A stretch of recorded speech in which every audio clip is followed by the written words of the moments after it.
King Charles did not make history this week by giving a speech, unveiling a reform, or stepping into politics. He made it by doing something that is supposed to look routine. On July 20th, the King welcomed Andy Burnham to Buckingham Palace and asked him to form a government. On paper, that is one of the oldest rituals in British public life. In practice, this one landed with unusual force. Burnham became Charles's fourth Prime Minister in less than 4 years on the throne, and Britain's seventh in a single decade. That is not stability. That is a constitutional system moving at speed, while the palace tries to keep the ceremony calm enough to hide it. The transition itself was tightly staged. Shortly after 11:20 in the morning, outgoing Prime Minister Keir Starmer arrived at Buckingham Palace with his wife, Victoria. He met the king in private and formally tendered his resignation, inside the Chinese dining room rather than the palace's usual audience room, a small break from tradition, forced by ongoing renovations elsewhere in the building. The palace then issued a short statement confirming that His Majesty had accepted it. Within minutes, the next act began. Just after noon, Andy Burnham and his wife, Marie-France Van Heel, entered the palace through the so-called luggage door, the same workaround entrance, to begin the transfer of power. The symbolism was ancient. The setting was not. Tradition still intact, scaffolding quietly standing around it. Burnham spent about 35 minutes with the king. After that audience, Buckingham Palace confirmed the key constitutional line. Charles had requested Andrew Burnham MP to form a new administration. Burnham had accepted, and he had kissed hands on appointment as Prime Minister and First Lord of the Treasury. That phrase always sounds dramatic to outsiders, but it remains one of the most recognizable signals that power has formally moved. Not won in a rally. Not teased on television. Moved. One audience, one acceptance, one government born in the monarch's name. What makes this handover feel larger than the paperwork is the speed that came before it. Burnham was only confirmed as leader of the Labour Party on July 17 at a special party conference in central London. He was unopposed, backed by roughly 94% of Labour MPs, the highest nomination share in the party's modern history, ahead even of Gordon Brown's 88% in 2007. 3 days later, he was Prime Minister. Starmer had already announced on June 22 that he would step down, ending a tenure of just over 2 years after Labour's 2024 election victory. In his farewell address outside Downing Street, Starmer said he had taken the party from a historic defeat to a landslide win, called it the privilege of his life to serve the country, and said his work was done. He wished Burnham every success, calling it a passing of the baton. The transition was smooth in public. The deeper story was that Britain had once again changed leaders at a pace that now feels less surprising than it should. Burnham himself is not a newcomer stepping into an unfamiliar building. He served under Tony Blair and Gordon Brown in cabinet roles before losing 2 previous Labour leadership contests, then rebuilt his profile almost entirely outside Westminster, nearly a decade as Mayor of Greater Manchester, where he earned the nickname King of the North. That regional identity followed him into Downing Street. Outside Number 10, his mother Eileen Burnham was there to hug him as staff clapped, while protesters gathered at the gates alongside the well-wishers, a split-screen welcome that captured exactly how divided the reaction to his rise has been. That pace is the part worth sitting with. Since Brexit was voted through in 2016 and fully took effect in 2020, British politics has struggled to settle into any long stretch of calm. David Cameron left. Theresa May followed. Boris Johnson rose and fell.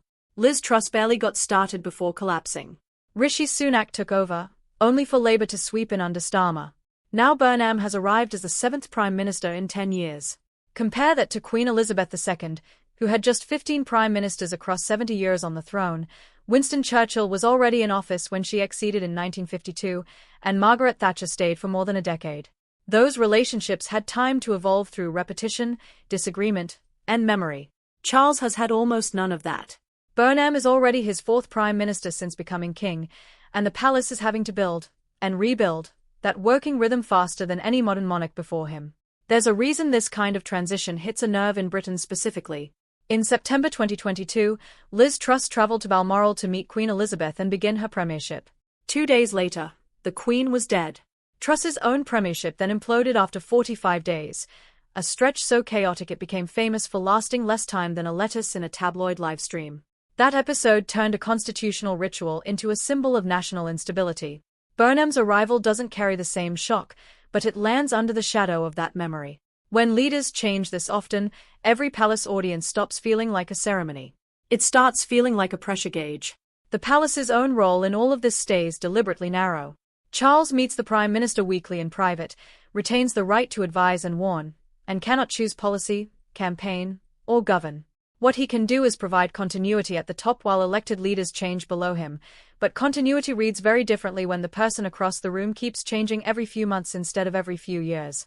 Monday's staging reinforced that strange blend of permanence and disruption. Major Ben Rigby and the King's private secretary, Sir Clive Alderton, handled the reception. Even Larry the Cat, chief mouser to the Cabinet Office, sat on the Downing Street doorstep as if nothing unusual were happening at all. The statements were brief. Nobody at Buckingham Palace looked flustered. That's what the monarchy does well. It absorbs political drama and converts it into form. Cars arrive. Doors open. Hands are shaken. Governments begin. But the need for that choreography is exactly what made this moment feel historic. Britain didn't just get a new prime minister, the palace had to prove, again, that the old machinery still works no matter how fast the names keep changing.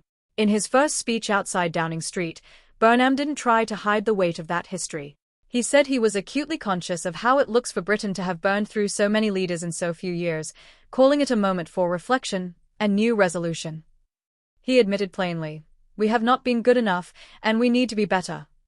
Then he made his pitch, a circuit breaker for a political system he says has been taking wrong turns since the 1980s, a promise of the biggest political and economic changes in 40 years, and a pledge to end rough sleeping on Britain's streets. He backed the words with one immediate, concrete move. A cut to energy bills worth about £45 a year per household starting October 1st, paid for by scrapping Starmer's digital ID card plan. That promise is about to meet reality fast, starting with his own top team. Within hours of taking office, Burnham carried out a sweeping clear-out of Starmer loyalists. Rachel Reeves is out as Chancellor, replaced by John Healey, a Treasury veteran from the Blair and Brown years. David Lammy is out as Deputy Prime Minister and Justice Secretary. The effective Deputy PM role now goes to Louise Haigh, a key Burnham ally, as First Secretary of State.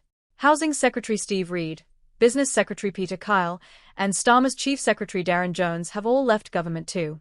Ed Miliband moves from Energy to Foreign Secretary, where Streeting becomes Defence Secretary, and Shabana Mahmood keeps her post as Home Secretary. It's one of the most complete cabinet turnovers Westminster has seen in years, and it lands on day one. Bond markets, which had broadly backed Starmer's tighter approach to borrowing, are now recalculating around a prime minister seen as more willing to spend. And on the world stage, the first real test arrived almost immediately. President Trump, who once called Burnham extremely liberal, publicly described Britain as a poverty-stricken disaster the same day Burnham took office, before the two leaders held what both sides called a very good call about trade, defense, and the Strait of Hormuz, agreeing to meet in person soon. The palace ceremony is over. The choreography worked exactly as it was designed to, calm, brief, and constitutionally airtight. What happens next won't be staged the same way. A new chancellor with no track record in the job. A cabinet built almost entirely from Burnham loyalists rather than Starmer holdovers. A US president who's already taken a public swing at the country less than a day into the new government. Whether Burnham's circuit breaker actually holds, against Washington, against the markets, against a cabinet this newly rebuilt, is the story that starts now, far from Buckingham Palace.